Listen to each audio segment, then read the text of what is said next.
Welcome to our first episode of Lowell Live. My name's Steve Brogan, Executive Director of LTC, and I'll be your host as we explore the many great organizations that make Lowell an alive, unique, and inspiring city.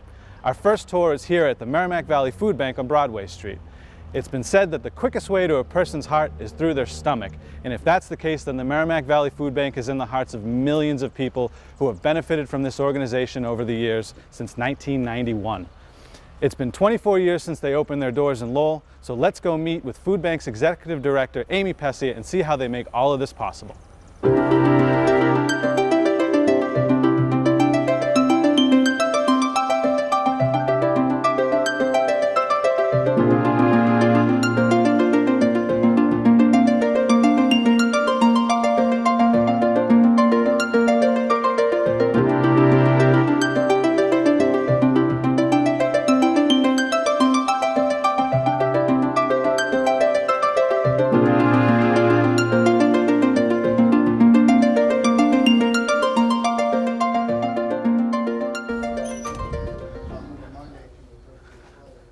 Hi, Amy. Hi, How are you? Steve. I'm well, Good to thanks. see you. Nice to see you also. You too. So we're here with Amy Pessia, the Executive Director, as I mentioned. Amy, how about you give us a little history on the Merrimack Valley Food Bank?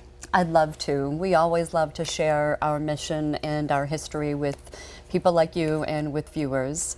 And the Merrimack Valley Food Bank is nearly 25 years old. Wow. And we have been distributing food, nutritious food, to people throughout the region for nearly 25 years. And we do so with the help of so many partners in the community. And we have so many diverse programs that serve targeted populations as well as the community at large. Now, tell me, this building's been here for, well, it's an old mill building. How long has the food bank actually been in this building? We've been here for 20 years, and the building was donated to us Wow, by really? Lowell Fruit Company, which is a family-owned company, and the partnership has been fantastic throughout the years, and we're able to use this gift, and it's such an integral part of the history of Lowell and a lot of the communities that we serve that we're so blessed to be able to operate and distribute over 3 million pounds of food annually through this space. Excellent. Well, it's a great building. It's a big building. You get a lot of space around here. So why don't you take us on a little tour and show us around? I'd be delighted. All right. If that's the case, then I might, then to accommodate them and to, and maintain some sort of solidarity, I'll probably shift one group to another day. The biggest and most long-standing program that we operate is called our Food Distribution Program. And that offers nutritious food for 70,000 people a month 70,000 currently people. in 34 cities and towns in the region. Wow. And our member agencies, which there are some who are shopping right now, hopefully you'll be able to document what it's like to be a member agency of the Merrimack Valley Food Bank.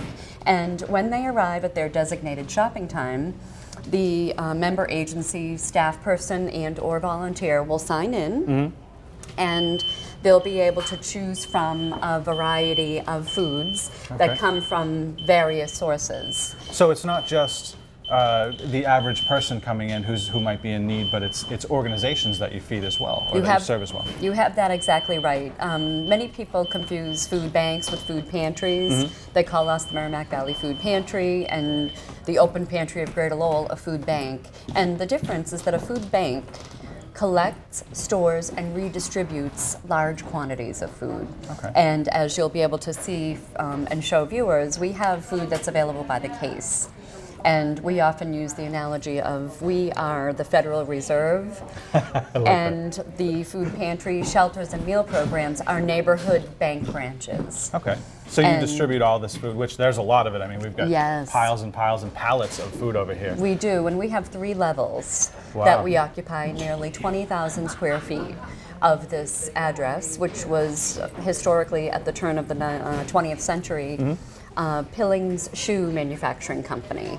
And the complex included the building that we'll go through today, as well as 3 wings behind us that are currently used as Lowell Housing Authority senior housing, and many of the folks that live back there are served by our mobile pantry program, which I'll talk about when we get up to the top floor, and Sounds we good. can show you how that operates. So it all starts here, food comes in the doors, Food comes in the door. gets put into this area, I would assume, and Yes. then where does it go from there? Where do we go from there? Our member agencies, which these gentlemen down the aisle here, and we can walk down and get a little closer Okay. and see the types of food that they're taking. They come and take the food that's suitable for their clients, their guests, I like to call them, Call them guests. I like that. That's nice. And- Nice way to personalize it. and that they're able to store safely. Some of our member agencies don't have refrigeration and freezer capabilities, Okay. so they'll only take shelf-stable items. Oh, okay. So not only do you act as a hub for the dry goods, but you also maintain the frozen, refrigerated stuff as well for them, because like you said, they can't. Absolutely. They don't have the facilities to. And I'll show you one of the freezers. That's a big freezer. That's a really big freezer. Wow. This freezer stores our government frozen product. That includes frozen proteins. Some juice we receive is frozen, frozen vegetables, and we also have another smaller freezer that stores our donated frozen product. Okay. And when people think of food banks and food pantries, they may think of canned soup and boxed mac and cheese. We have plenty of that, Right. but we also have fresh, healthy food, and frozen is a preferred way by a lot of people to eat, and of course store safely. These products that you see here may arrive at the beginning of a month, and it takes 2 months sometimes to distribute all of it. Oh, wow. Okay. And that is because some of our member agencies have limitations as far as transportation and storage. Okay. And some of our member food pantries are only open once a month. So they'll get the frozen product that they need that they can fit in their freezers, typically right before they're about to distribute the foods. And I'll use the Drake Food Pantry as an example. They're one of our member agencies. So by having all this, you're providing, like you mentioned earlier, a well-balanced food diet. You're not just, unless you've been to college, you can't live off mac and cheese for very long. Absolutely. So you need your proteins, your poultries and your beef, and like you said, juice and things like that. That's really interesting. I didn't realize that you had such a selection. It's actually pretty cool. So And lots of frozen food. Yes, and well-balanced sometimes diet. we get donations of frozen yogurt, ice cream. A local company that produces food right here in the area is the Plenus Group, Okay. otherwise known as Boston Chowder. Oh, okay. They donate to us regularly. Can you call me the next time you get some And chowder? their product is frozen soup, chowder, Oh, wow. and they also prepare meals and freeze them, and you can actually go to their retail space over on Phoenix Ave and purchase a tray of lasagna and heat it in your oven and serve very it. Nice. Very nice. So now this is your frozen storage, obviously, and then you said this is like the market for the other pantries to come in and pick up. Do you have a place for the average person to come in that just say a needy person off the street that they can go and select some foods? We don't have people and families coming in to the food bank to get food, but we do have some programs that bring food to people, and I'll talk about those. Interesting. The food pantries, like these gentlemen right here, Yep. are taking cases of shelf-stable food right now that they'll bring back to their food pantry in Lynn, and these items will go on their shelves and then put into bags. And then individuals and families will go there to get the food. Okay, I see. So, all right. So again, We you're, do the heavy you're the lifting bank, for them. right? You're the bank, and then they distribute on the local level, on the macro level. Interesting. Really cool. All right. So, what else do you want to show us? I'd love to show you our renovated lower level. Excellent. It's a little too nice to call a basement.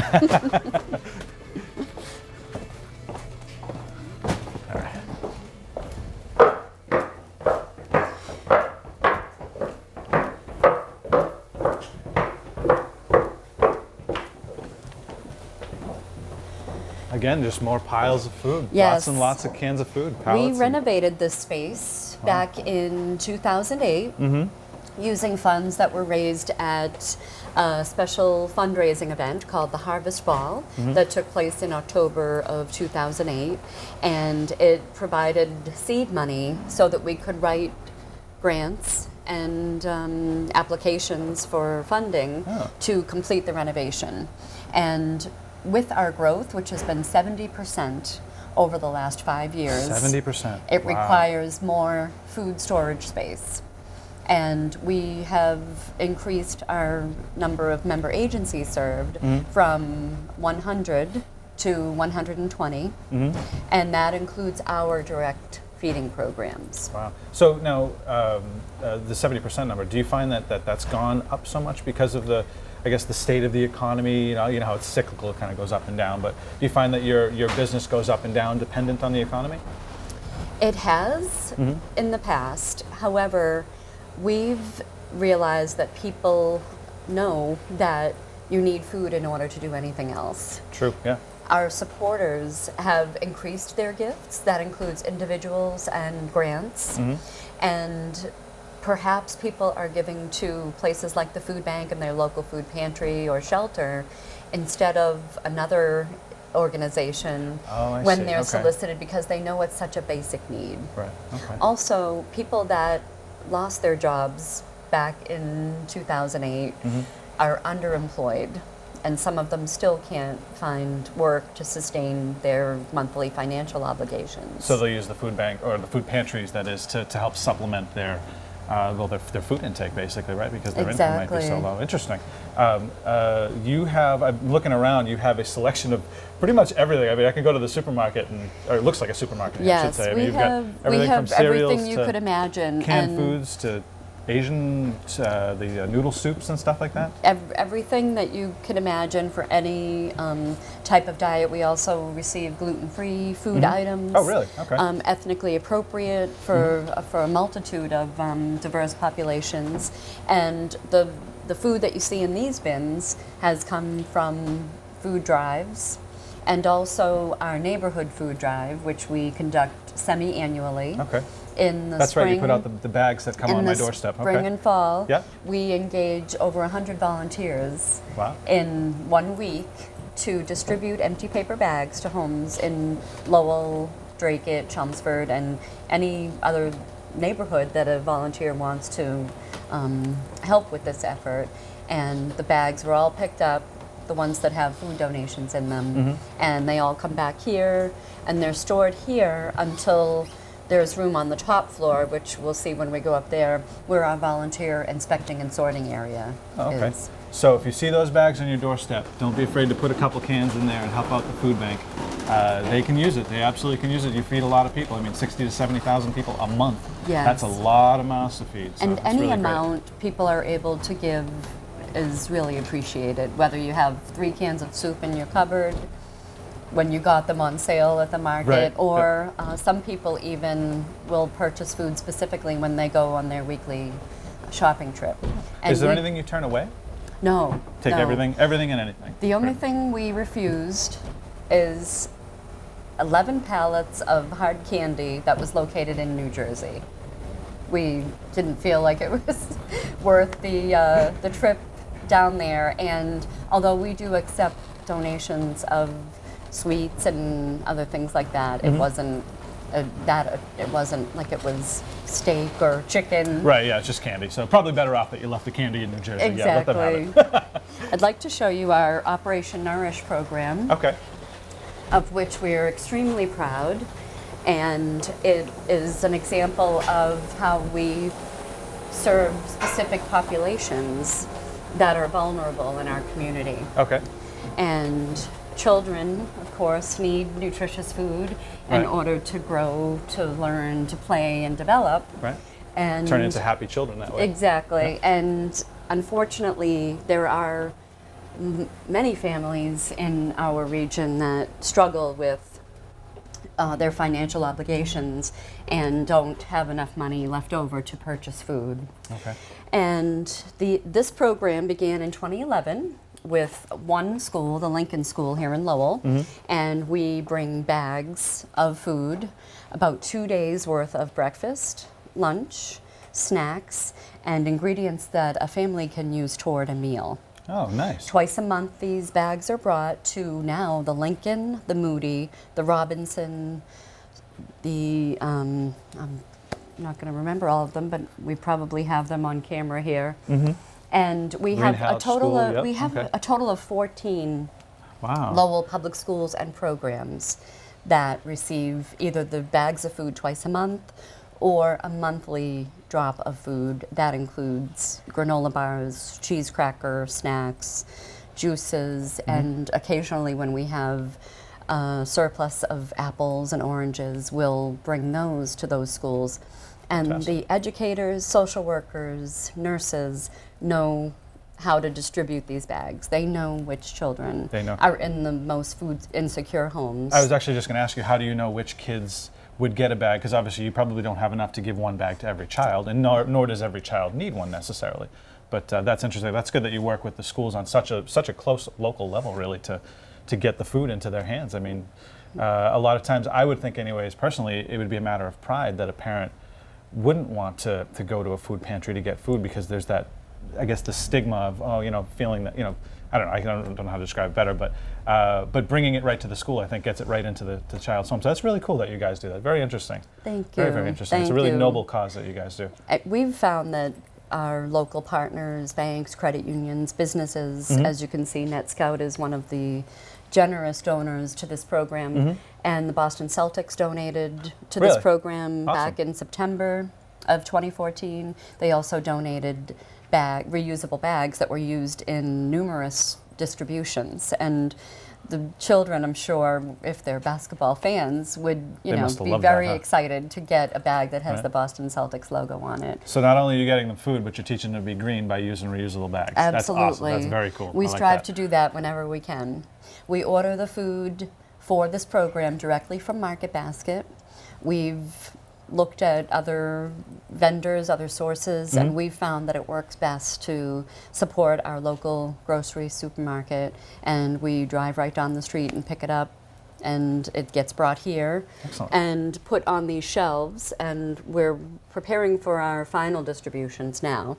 And we have a number of volunteer groups that come in regularly, and they fill the bags, and it's used as a team building experience. Jeanne d'Arc Credit Union sends in a group every month, Oh, wow. for Nice. example, and whenever we are approached by a large volunteer group, a corporate partner, we like to reserve this project for them. Cool. Because they are able to serve together in one space, and they know that these bags are going directly to the people that need it most. Wow, that is really a great cause, I got to say. That's really great. And again, just lots of food, piles and piles of it everywhere. Yes. It's amazing. I honestly can't say I've ever seen this much food in any one place. It's pretty surprising. And I notice now you got a lot of boxes, they say USDA on them, or there was a few other labels. Is that Yes. from the USDA, or are you Yes, is this like a holding I'm area? glad you brought that up. The two aisles of food that we saw when we first walked toward the stairway have the state food on the left Okay. and the federal food on the right.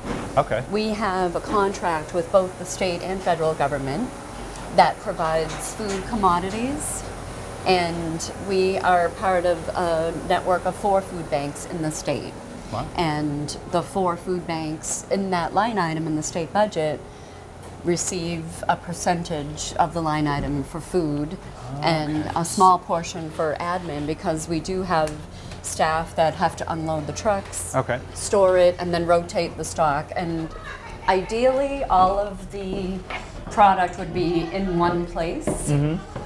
However, the fact that we're on 3 levels is it makes a lot more challenge of our work moving the food around. Hello, Carmen. How are you? Good, how you doing? Carmen and John are shopping for the House of Hope. So here's another group. They're shopping. They're one of And- the food bank's beneficiaries, I guess we could say, right? Absolutely. To the food bank supplies. 2? Okay. Yeah, 2 juice, yeah. And Carmen and John and the people that are shopping for our member agencies know what is going to be appreciated and eaten by the people that they serve. Oh, okay. So much like I would go shopping for the stuff I like. Absolutely. They know what It's the people choice- at their food pantries it's will like choice too. shopping. Very interesting. And they're not likely to take food that they know their clients won't use, their guests. Right. Well, you don't want to waste it either. I mean, that makes Absolutely. perfect sense actually. But you would do after you. Thank you. Hello, Dan. How are you? Good, how are you? Good. And Dan is a friend of ours that helps reduce our waste that Okay. sometimes comes with operating a food bank. And Dan is a farmer and he raises pigs.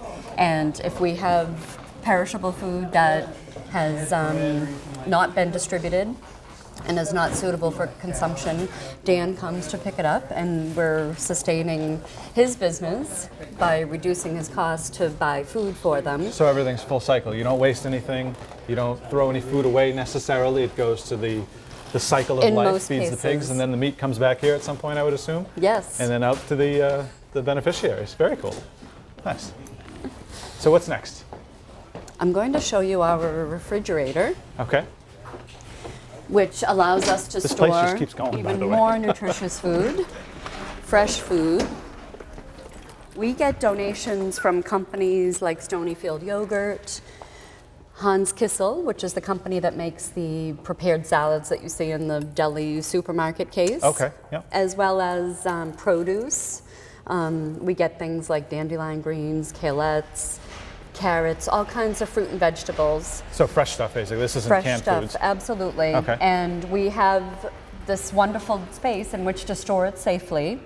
And again, if our member agencies have refrigeration and they know that yogurt is something that the families that visit them will enjoy, they take the yogurt every week. They can take as much as they want at no charge. Wow.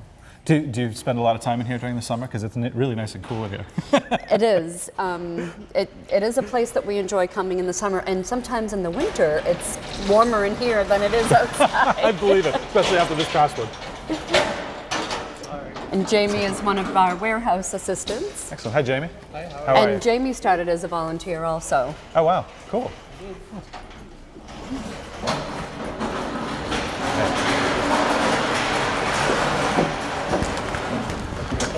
I'll give it to you, mate. Okay. And this is an example of how our member agencies use the state food. This cart is completely full of nutritious food, proteins like peanut butter and beans, canned vegetables, soup, juice. The It's like shelf-stable spaghetti. milk Yeah, okay, is yeah. something that our member agencies really appreciate because it's not something they have to make room for in the refrigerator. And milk is something that is sometimes a gallon of milk is more expensive than a gallon of gas. It's become very expensive. I can actually see why that would be, specifically would be a very important thing to put out to your different pantries because it's expensive. It's gotten really expensive. And it's actually cool too that you're using a liquid version. It's not a powdered milk. Because Yes. powdered milk has kind of a funky flavor Like a to formula it. flavor? Like a formula flavor, right? Yeah. Having children, we know that. So yeah. And the quantity of the food that each member takes is dependent upon how many individuals they serve each month. Okay. We ask that our member agencies report to us every month the number of individuals they served the previous month. That's how we know that we serve 60 to 70,000 people a month. That's where you pull your numbers from. Okay, so Absolutely. all of this food is destined for some needy families who will greatly benefit by the nutrition, and obviously just having a full belly is a nice thing to have as well. No matter how low you could feel, having a full stomach will make you feel a lot better. That's It for sure. does, and for people to, we talked about children, how they need it to develop and grow. People that are working, and people that are looking for work if they're not fortunate enough to work. And I heard a story recently about a young man who is a senior now at a local college, and he recalls that as a kid they were poor, and thinking back on his childhood, he remembered that he never saw his mother eat. Wow, it's a sad story. It is. Yeah, and it's hard because just like kids needing food to grow and get strong, if the parent doesn't eat, they don't have the energy to go out and find a job or work or do anything else. So Absolutely, yeah, it really important program. impacts people physiologically and also emotionally not to be able to sustain yourself and your family in some cases. It's heartbreaking, but at the same time, you guys do great work at mending those hearts. Absolutely, and it's easy. We know that cranberries? there's plenty of food to go around. In a way, it's almost in excess. when you go to a special event, there's always so much food left over, so much food prepared, and it's a matter of getting it to the people that need it. And you mentioned some people having a sense of pride or maybe being reluctant to ask for help. That does happen, unfortunately. And we encourage people that if they're in a situation, they should reach out for help. There is a list of food resources on our website, which is mvfb.org. Okay. And if people would like to go get food to get them through until their next paycheck or benefits check, then they should do that. And then they can in turn volunteer, and when they get back on their feet, potentially donate food or funds Oh, okay. to that agency that helped them. Yeah, that's pretty cool. So they kind of give back to the agency that gave to them. That's Absolutely. nice. It's a nice way to bring that full circle. And we yeah. do see that happen quite often. Really? We hear about it from our member agencies. Oh, okay. Very cool. Now, what are some other ways that people could donate food to the food bank? You mentioned through you have the bag program that goes out through the city, but can they just come and drop off food at the front, or? Yes, I'm glad you brought that up. We are open Monday through Friday. We accept food donations of shelf-stable produce because it's May now. It's going to be the time that people are harvesting in the next couple of months. Okay. We do accept fresh food donations, and we also accept monetary donations in any amount. People can bring them in personally, and they can also mail us a check. Our address is on our website, but it's P.O. Box 8638 in Lowell. And we also welcome people to come in to our place at 735 Broadway Street. And people can also donate securely online with a credit card. So now I imagine you can donate food, you can donate money, and I would assume they can also donate their time by volunteering at the food bank. Absolutely. In fact, we have a regular volunteer who I didn't share that we were taping today. However, That's okay. hopefully They'll be fine. he will give us a wave and a smile as he does every day. Excellent. And Dick is a Lowell resident, and he volunteers with us regularly to help stock the shelves, which, if you look here, are filled with all kinds of shelf-stable, nutritious food that will help people. These are sort of basically Sustain your themselves. average staples. I mean, your soups and your tunas and your jellies and things like that. Yes, and this is what people think of when they think of food banks and food pantries. And this is almost like something that people feel more secure about having in their cupboard. Sometimes you don't feel like eating a big meal. If you're fortunate enough to have a choice, you want to reach for a can of soup or even a box of cereal. And we have a wonderful cereal donor who's located out in Clinton. Weetabix is the name of the company. Oh, good, okay. And Good. they make the cereal for Trader Joe's, Oh. for Publix, which is a supermarket chain down south. 365 is a Whole Foods brand. And all this nutritious cereal is something that people can, again, use as a meal if they like. The kids can have a bowl of cereal for a snack after school and help fill their bellies while they're doing their homework. And some people even will eat it for dinner. Well, you know what I find fascinating is that this isn't government cheese or, you know what I mean, or powdered milk. This is like real, Trader Joe's and Whole Foods. I mean, this is like high-end food, a lot of this stuff. This is what people will eat. And we strive to have a variety of healthy foods in here that will serve the needs of those 70,000 people a month. And they're all so different. Everybody has a different preference for the kind of soup. I never even knew that certain cultures like long grain rice and others will only eat the short rice. Oh, really? Yes. Okay. And So they're a little picky, but they have that ability and here because you stock it's it all. what they're used to, and we want them to be able to feel the comfort of eating something that they know, and that's so true in the case of immigrants, refugees. Ah, right. And That makes sense. if they visit a food pantry, ideally that pantry will have something that they will enjoy. Interesting. I notice you have a lot of the giant checks that have been donated to the food bank from various organizations. Yes, we get support. For a lot of people when they come in for a tour ask about they want to know about the supermarkets. How do they support us? and they do so in many ways, in the form of financial donations, gift card donations, and a couple of the local supermarkets also have a program in which, when customers are at the checkout, they can donate $5 or $10 for a box of food, Oh, and I've they seen can that. Okay, actually yeah. see the box of store brand food, and it's a very tangible way for people to give, because they know that that box of food is going to come here and then eventually go to a family in need. So all those donations, I mean, it's obviously for a great cause. You're helping needy people. It's easy to give. I mean, I can't imagine an easier way than if you're at the supermarket, you throw an extra $5 here or there. It is. It's where people are anyway. And similar to the, we call it a pantry raid, the neighborhood food drive. Okay. People are at home. If they have the extra food in their cupboard, they can put it right in the bag. And like I mentioned, when they're shopping, they may get something extra. We've given them the bag. It's something that they remember, and somebody's going to pick it up for them. Nice. And Now, then bring it to us. Do you also do big drives during the holidays, you know, Christmas and Thanksgiving time? I can imagine, or must be big ones for you guys here to get food in and get it out the door too. For the past few years, we've been blessed to partner with a regional radio station, and they have worked with a local supermarket, and one day right around the holidays, usually around Thanksgiving, we set up a table, they do a live broadcast. People are shopping at the supermarket anyway, and we'll give them, or allow them to take, we can't really give them the list of food that we need the most, and it's the basics, the peanut butter, tuna, pasta, rice.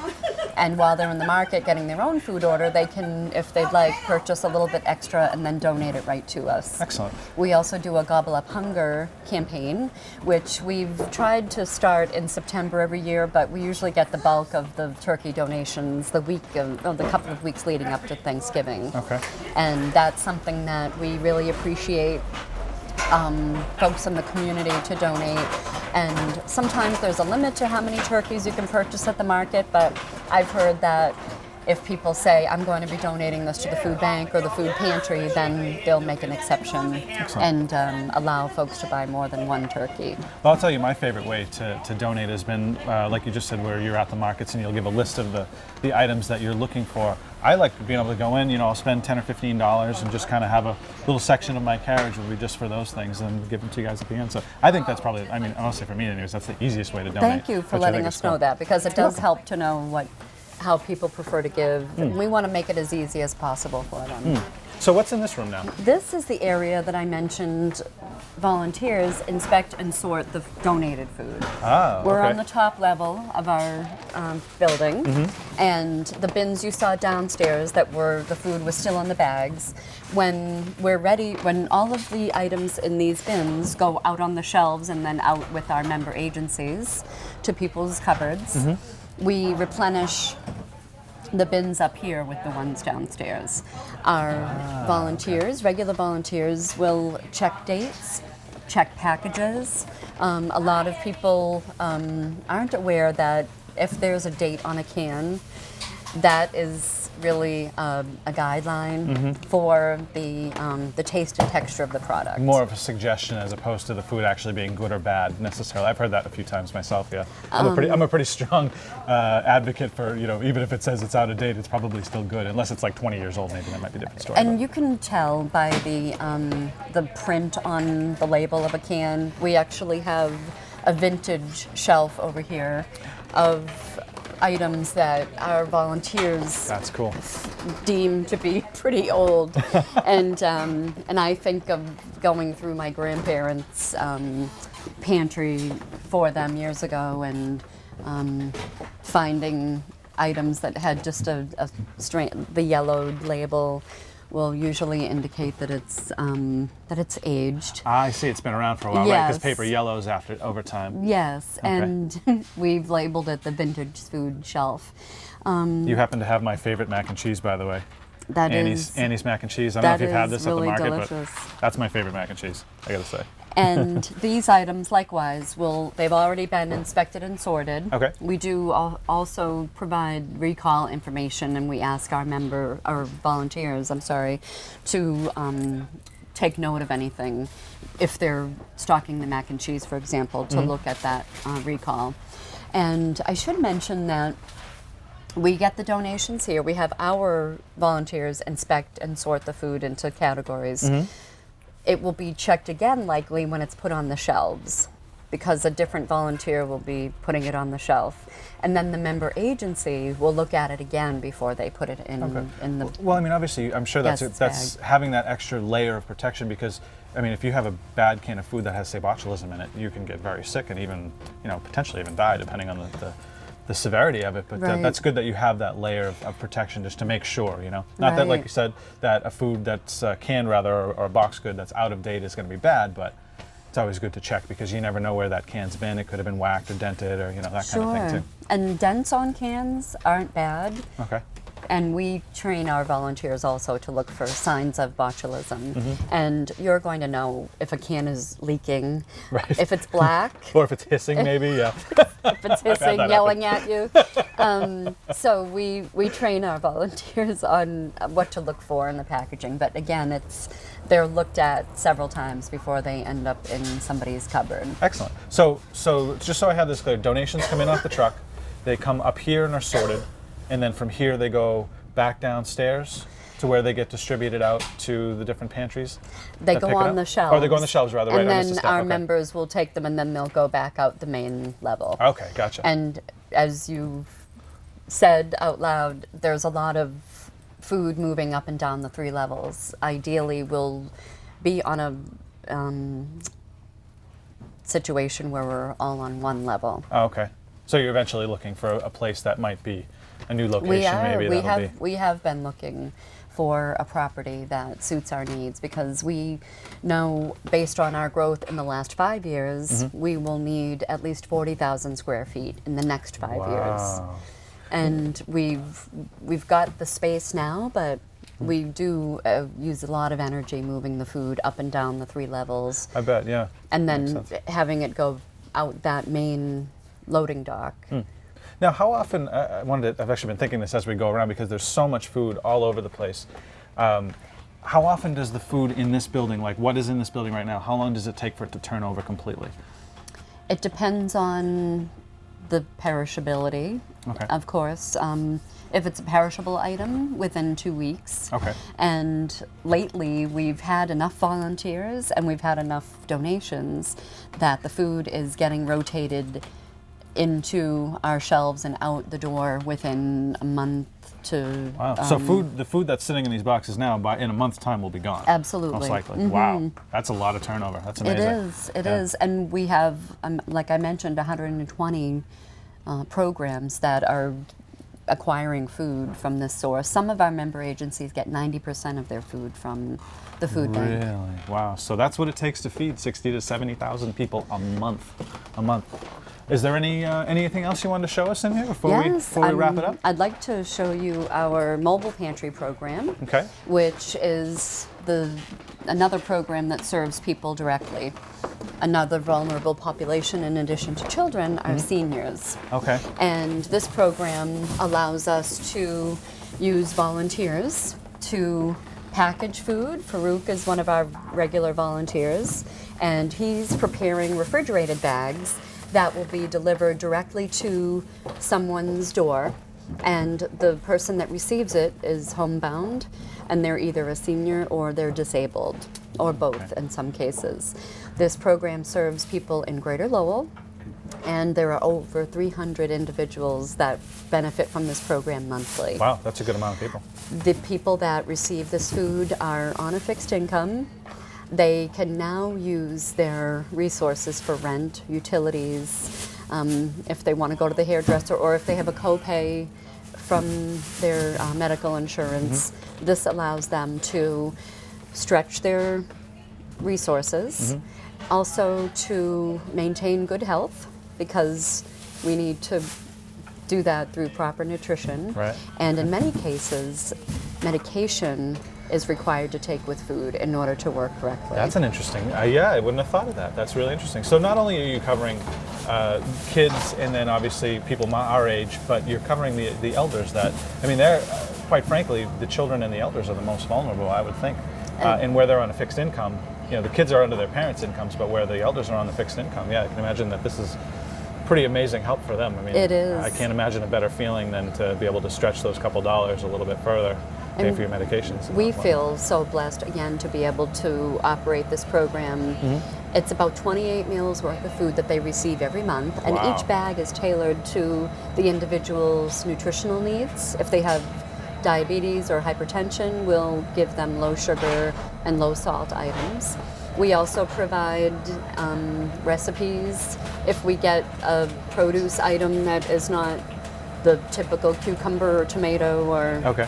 and we'll include a recipe. For example, we received a donation of dandelion greens. Oh, okay. My Yeah. grandfather was Sicilian, and I recall him sautéing the dandelion greens in olive oil and garlic, and it's really a dense nutritional item. Yeah, they're very Not packed that with we vitamins. Yeah. want people to go out and pick dandelion greens, but But you could we if you did needed to. we did get the donation of those, Excellent. and to offer a little bit of a suggestion of how to prepare it. Sometimes it's the difference between somebody eating a certain kind of produce or saying, no, I'm not going to take that. Right, and then maybe wasting it, and then that food could have gone to somebody who wanted. I think that's actually really Absolutely. cool how you actually think about who needs what. You know, so low sodium people or low sugar people, or you're not just saying, here's a bag of food, go on and eat and be merry, but you're actually tailoring. So that's really cool. Yes. That is really fantastic. And the folks that receive this food are referred to us by elder services, Okay. VNA groups within the region, senior centers, and also current clients of this program may talk to a neighbor who expresses a need for food, and then they'll give us the referral. We go out and interview the potential guest and find out what their dietary restrictions are, what their wow. preferences are. So you If- make house calls. We do. If they don't like oatmeal, they won't get oatmeal in the bag. And I don't know if you got him on camera, but one of our regular volunteers, Tom, Yeah. is here to deliver this food. Oh, there we go. So here's some bags that And are already set up it's- for it's- folks to.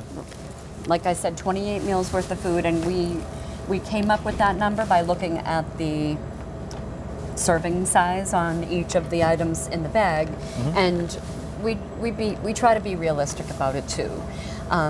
However, we were confident that this is pretty accurate because as we age, our appetites change, Right. Okay. and people of a certain age aren't as likely to eat as much as They tend a to teenager. eat smaller meals, right? That makes sense. Exactly. Yeah, a 16-year-old's going to eat way more than, or I'm going to eat way more than, you know, a 70-year-old. I guess that makes Absolutely. good sense. So, is there anything else? I mean, let's see. There's one more room here. Looks like a whole lot more. There is. That's our stacked mobile canned food. pantry. Oh, this is the mobile and, pantry. Okay. That is what a typical food pantry would look like. Okay. And this food is what goes into these bags, correct? Exactly. Okay. All right. So the mobile food pantry, obviously, like you said, they're loading bags to send out to our elders.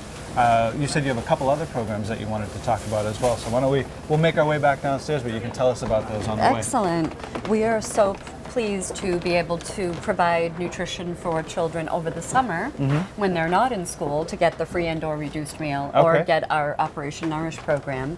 It's our summer feeding program, which is due to start just after the Independence Day holiday, and it runs through the middle of August. And in conjunction with Parks and Rec, Lowell Community Health Center, Lowell Housing Authority, and about a half dozen other partners will be providing lunches for children. Oh wow! All Last- during the summer now. All during the summer. Excellent. Last summer we served over 12,000 lunches in a 6-week period to Lowell children who were participating in activities with those partners. It provides not only an engaging activity, maybe some physical and athletic opportunities, academic opportunities. They do get that noontime meal, which is reimbursed in part by the USDA. So all of the lunches contain the complete food component list. The that- food pyramid, I guess, the is what they're food- going with yes, now. Yeah. or my Okay. plate, as it's called now. Okay, right, all right. And we also have a seasonal free farmers market called Wow. a community market. And we operate that from the beginning of July through the end of October, which is the growing season in this area. And we purchase locally grown produce whenever possible, and also some other items that people request, like the cucumbers and tomatoes and carrots. and distribute it to residents at 3 Lowell Housing Authority properties. Wow. The North Common Village, the George Flanagan property on Chelmsford Street, and also the Bishop Markham Housing Authority, which is mostly seniors. Okay. And we've found it's a wonderful way not only to help people access healthy food. We partner with groups like the Middlesex Community College dental hygiene students, and they will bring samples of toothpaste, and they'll bring toothbrushes. And the Greater Lowell Technical High School summer program has students come to that market, and they will do coloring pages with the kids, do face painting, and people get to meet one another, engage socially, and especially in the case of the seniors at Bishop Markham, it could sometimes be the only interaction they have with their neighbors and with people from the outside. They really have embraced it so much. I bet that's a lot of fun for them, yeah. It is, and it's fun for us too, because we get to bring in volunteers who would like to have that direct contact with people. They don't get that necessarily here because they're inspecting and sorting food, packaging food. They don't get to see the person that's going to be enjoying and benefiting from that food. And in the case of our community market program, we engage corporate partners, our academic and faith-based partners, to come and give out food to people who will enjoy it and appreciate it. So it's a great way to help your community, see a smiling face, and be, well, I guess interact with the people that you're serving the most. I think that's really, really fascinating. That's very, very cool. Do you find that the elders there, like, are they picky with the food that they get necessarily, or do you do the same kind of thing where you'll give them sort of a tailored bag, just like you do with the mobile food pantry, or does everybody just kind of They take whatever they'll eat, and Okay. if they don't like something, they won't take it, Okay, which is great. nice. And they're very forthcoming about that. bet They'll they say, are. "I won't eat that. What is that?" That's excellent. That's excellent. Okay, so anything else you wanted to tell us before we wrap this up? I just would like to thank you for coming in and sharing this opportunity with us. You're very welcome. And with your viewers, because we know that our name and our mission has become more known due to a lot of effort in our part and our partners. And people are always in a position to help, whether it's to donate food, funds, or their time. And we encourage people to get in touch with us, get involved, and potentially help somebody that they know, Right, you never know but who this don't stuff know goes is to. struggling with basic needs such as food. Somebody that's unemployed, underemployed, who has had an accident or illness in their family, and their household financial obligations haven't changed, but they need help with that food. And as I said before, there's plenty of food to go around. It's just a matter of getting it to the people who need it. Amy Pessia, thank you very much for your tour. Thank you, Steve. If you would, for us real quick, just tell us the best way that people can contact you so that they can donate their food, their time, or their money, if they'd like to, if you want to tell that to the viewers. Our phone number is 978-454-7272. Our physical address is 735 Broadway Street in Lowell for food and or fund donations. And our website is mvfb.org. So thank you again, Amy, and thank you at home for watching. Join us next time for our next episode of Lowell Alive. See you next time.